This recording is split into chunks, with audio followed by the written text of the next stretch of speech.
রাসূল সাল্লাল্লাহু আলাইহি ওয়াসাল্লাম যখন মক্কা থেকে মদিনার পথে যাচ্ছিলেন, তাদেরকে কাফেররা পিছু ধাওয়া করছিল মেরে ফেলার জন্য।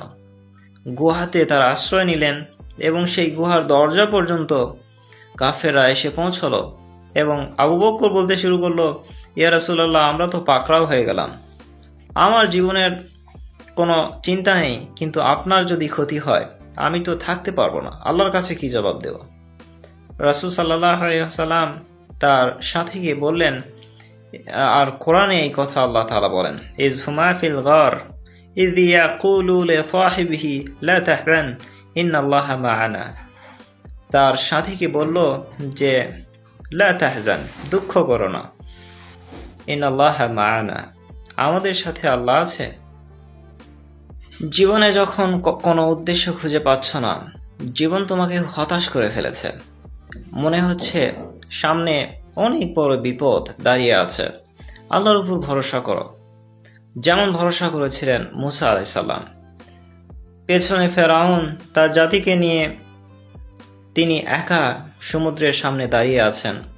তার জাতির মানুষেরা বলতে শুরু করলো, ইন্না লামাদরাকুন, আমরা তো আজকে ধরা পড়ে গেলাম, আজকে হয়তো আমরা মারা পড়ে যাব।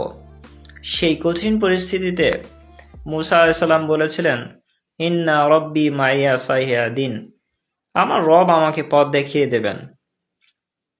আমি আশাহত হইনি।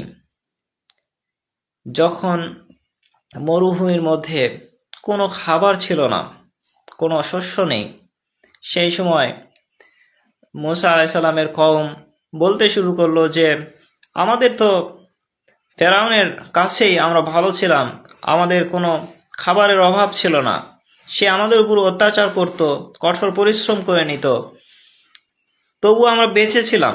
আজকে তো তুমি মরুভূমির মধ্যে এনে আমাদেরকে মেরে ফেলছ। তো মুসা আলাইহিস সালাম বললেন, অবশ্যই আল্লাহ আমাদেরকে খাবার দান করবেন। তাদেরকে মান্না সালোয়া জান্নাত থেকে পাঠিয়ে দেওয়া হলো।